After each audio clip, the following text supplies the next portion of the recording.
What is going on, everybody? It's your boy Abdullah coming at you with not coming at you with another video for the channel because we've been gone for so long. It is, I think, the third time where we try to revive this channel, and hopefully, as the saying goes, third time is the charm. And I'm here with my boy Raza, and we have a special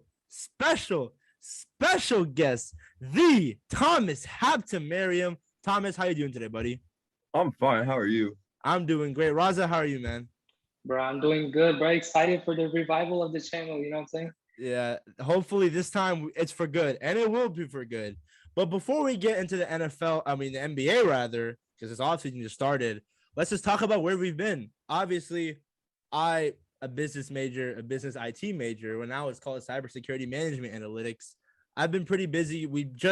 All of us finished our freshman year of college, and it was great. Obviously, Thomas is studying engineering. He's going to excel in that. Raza studying pre-med. So obviously a lot of stuff came in the way, but now we're finally opening up our schedules, getting better at time management. Thomas, a special guest. How was freshman year for you guys? It was nervous. You can go ahead, Thomas. Thomas, go ahead. You're the guest here. All right. My freshman year was spectacular, bro. I met new friends, bro, and I just learned more about computer engineering. Something's fun. So when I first started, I was kind of nervous, going from a school that has 3,000, from my high school, going from 3,000 people to meeting new people, having a class with 90 people, that wasn't normal for us in high school. So having over 15K people at my school, it took a little bit of time, but once I got used to it, professors were really nice, most of the kids were pretty chill. I liked it, but it was kind of difficult at the start, Yeah, no, I agree. I mean, the future doctor right there is speaking into existence, Raza. Dr. Gondo, hopefully in the future. No, but enough of school talk, guys. Let's talk about why we're here. The NBA. It is the off season, and your 2022 NBA championship champions, the Golden State Warriors, led by the greatest point guard of all time, Stephen Wardell Curry. Your thoughts, guys? And overall, where does Steph Curry rank all time? He got to be in the top 10. I mean, he won 4 rings, got 2 MVPs, top 10 at most. He's a top 10 player of all time. I cannot even argue, but he's not the greatest point guard ever. Magic Johnson is the greatest point guard ever. 5 championships with 5 MVPs, 3 finals MVPs. He won a championship. He was finals MVP his rookie year. That man who was a point guard played center when Kareem was out against the Philadelphia 76ers in 1981 and won finals MVP when he scored 46 points, grabbed 11 rebounds and 10 assists, triple-double in Game 6 of the NBA Finals as a rookie when Kareem was out. He is the greatest point guard ever. Notice how you said 1981. That was about, I think almost 40 years ago. I think dinosaurs were there back then. Was it the NBA? But the thing is, guys, the Golden State Warriors, what a season it was. We got to talk about it. Andrew Wiggins stepping up, Jordan Poole, both of them about to get a bag this offseason. Klay Thompson coming off an injury where a lot of people said that he wouldn't be able to come back from. And Draymond Green, throughout all the haters and his podcast episodes, Steve Kerr, just somehow just putting the troops back together. Iguodala in the mix. What a season it was. So now we're talking about our boy, or hopefully not a future Laker. I hate the Los Angeles Lakers. Kyrie Irving, the man himself, is supposedly, the situation with Brooklyn is not looking good as of now. Teams like the Miami Heat, the Los Angeles Lakers, the New York Knicks, the Los Angeles Clippers are potential suitors for him. Thomas, for those of you that don't know, guys out there, Thomas is somehow a Heat fan. Thomas, what's your thoughts? My thoughts on Kyrie Irving being, Kyrie Irving, hearing trade rumors go to the Lakers, hearing him go to Miami. I hopefully want him to go to Miami. Feel like we need a primary scorer to help with Jimmy Butler, a secondary scorer, right? That would be more beneficial. But right now, it's looking like he's about to go to the Lakers. So, Raza, What you got to say? Bro, y'all know I'm a big Lakers fan, but I'm gonna be completely unbiased here. I would love to see Kyrie reunited with LeBron James, where in Cleveland they were together for 4 years, made made it to the NBA Finals 4 times, won the historic championship in 2016, coming back from 3-1 down against a 73-9 team. Game five, both LeBron and Kyrie put up 41 points each. They're like the one duo that I want to see back together. And you add Anthony Davis with them. Are you kidding me? You add Anthony Davis with LeBron James and Kyrie Irving. I mean, but I'll give it like a 5 to 7% chance of happening.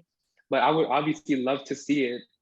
But for that to happen, Kyrie either has to take a mid-level exception, which is $6 million, which the Lakers plan on using on either PJ Tucker or Malik Monk, whoever's available.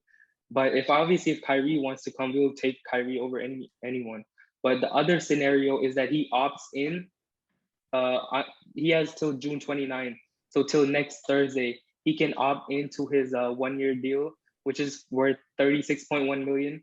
He can opt in, and the Lakers can sign and trade Russell Westbrook and Taylor Horton Tucker for Kyrie Irving, and a salary matcher could potentially be Seth Curry.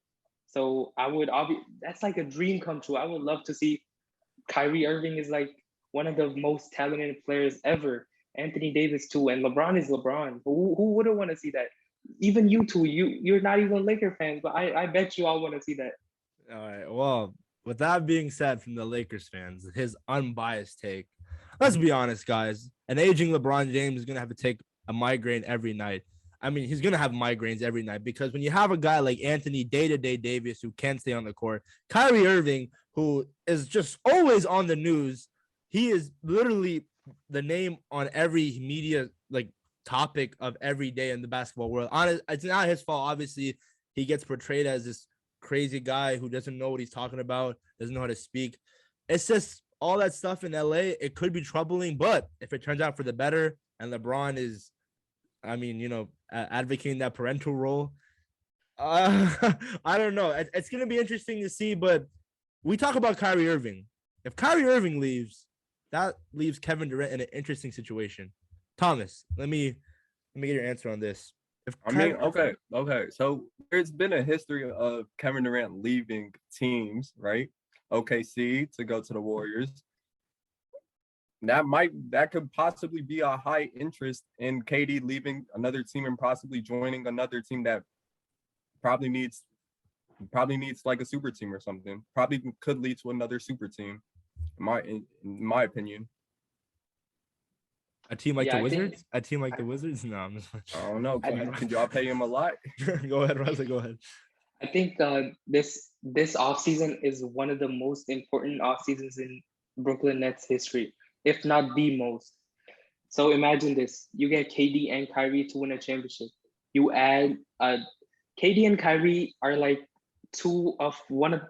they both are like amazing, like all-time great players. And you add a James Harden to that team. James Harden, MVP, 36 points per game, like all NBA, everything. You had those three scorers on the same team. That lasts one season. They go to the second round where Kyrie Irving gets hurt. James Harden is playing on 1 foot. Kevin Durant puts up 50-point triple-double, and he played all 48 minutes in that game. They lost to the Bucks in Game 7 when KD's foot was like almost on the line, but they didn't win. That's the furthest they've gone in the playoffs in the Kyrie Kevin Durant era. And then they trade James Harden for Ben Simmons. We don't know when Ben Simmons is gonna play. And then imagine being in KD's position, your best friend / your second co-star, he wants out, and Kyrie leaves. Imagine if he walks to the Knicks, to the rival team. What are the Nets gonna think? What is KD gonna think? He's gonna be like, I'm not winning a championship with Seth Curry and Ben Simmons, who has a bad bag, and Joe Harris, who's inconsistent, Andre Drummond and Blake Griffin. He's supposed to win a championship with them? Hell no. So what he would do is he would try to join some other super team with the Phoenix Suns or something, or he would try to like join someone else. So the Nets would be irrelevant again, just like they were after the Paul Pierce and Kevin Garnett joined the crew with Joe Johnson and them in 2014. And then the picks they traded turned out to be Jason Tatum and Jaylen Brown for the Celtics. That's how much of a bad spot the Brooklyn Nets would be in if KD and Kyrie leaves. Because remember, they traded everything to get KD, Kyrie, and James. They traded Caris LeVert, Jared Allen, Spencer Dinwiddie, D'Angelo Russell, all the picks they had. They even fired Kenny Atkinson, one of the better coaches in the league. They fired him to get Steve Nash, who KD and Kyrie wanted, and they said we don't need a coach. I bet they'll need a coach now. But if KD leaves and Kyrie leaves, I don't know what's gonna happen with the Nets. The next 5 years, they're about to be the worst team in the league. It's safe to say the experiment has failed. If we just think about it through a different perspective, they haven't won anything. And obviously, we can point to injury. We can talk about how big Kevin Durant's foot is, James Harden putting on a fat suit. But at the end of the day, we just have to think about what they gave up and what they did. It just wasn't good. And they're going to, down the line, they're going to be one of the worst teams in the league if they don't figure this out and they lose KD and Kyrie this offseason. But moving on to some current news, Jerami Grant, now a Portland Trailblazer. What are you guys' thoughts? Does this make Damian Lillard stay in Portland? I feel like it solidifies that Damian Lillard wants to stay in Portland. I mean, we've seen the organization. We've seen Damian Lillard be loyal to Portland.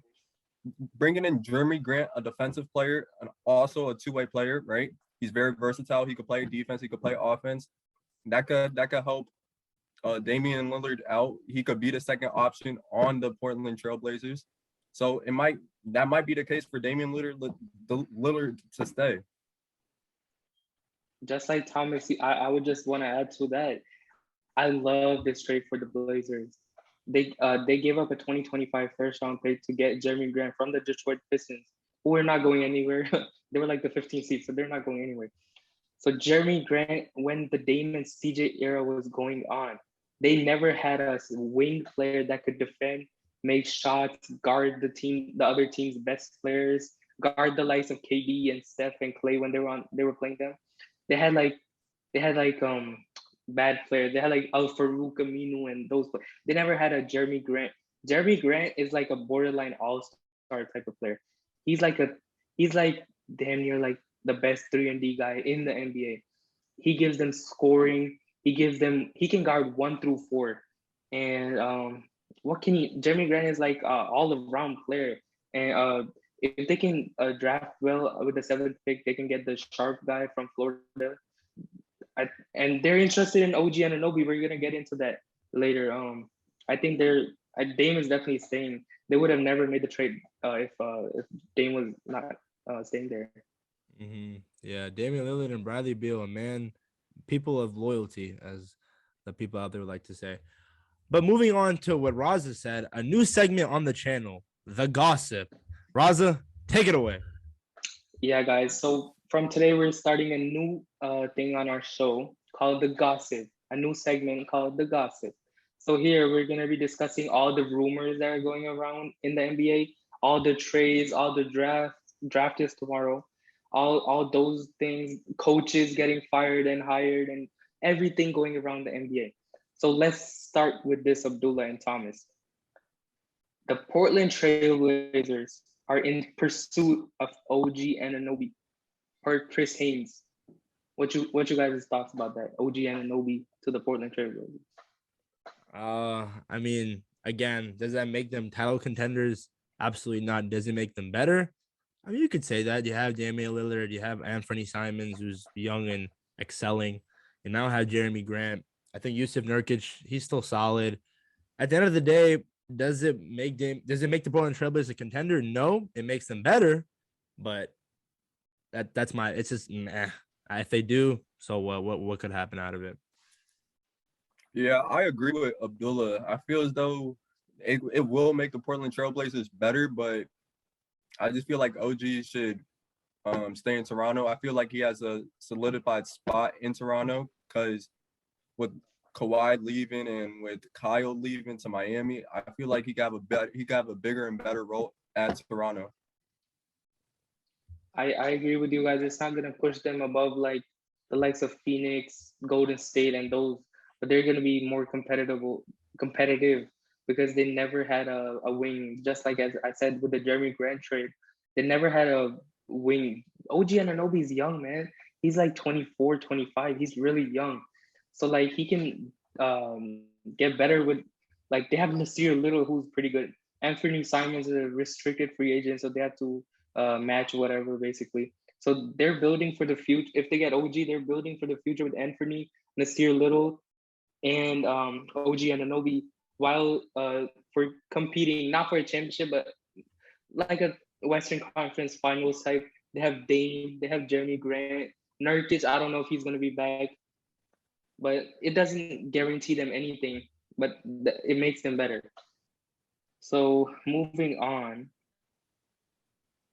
the Charlotte Hornets are interested in Miles Turner.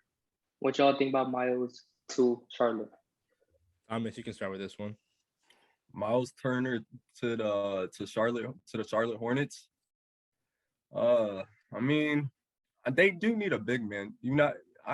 They do need a big man. So Desperately. yeah, so I would be happy with that trade if that does become true. I mean, that LaMelo can be the point guard, right? It could help with spacing out the offense and defense. You have a perimeter. You have a center that's known for blocking, so that could help significantly for the Charlotte Hornets. No, I mean, I agree with Thomas here. The Charlotte Hornets haven't really had a great history with centers. Mason Plumlee, Bismack Biyombo, these guys who are either average or below average. But the thing is, though, with the Hornets, does that make them a contender?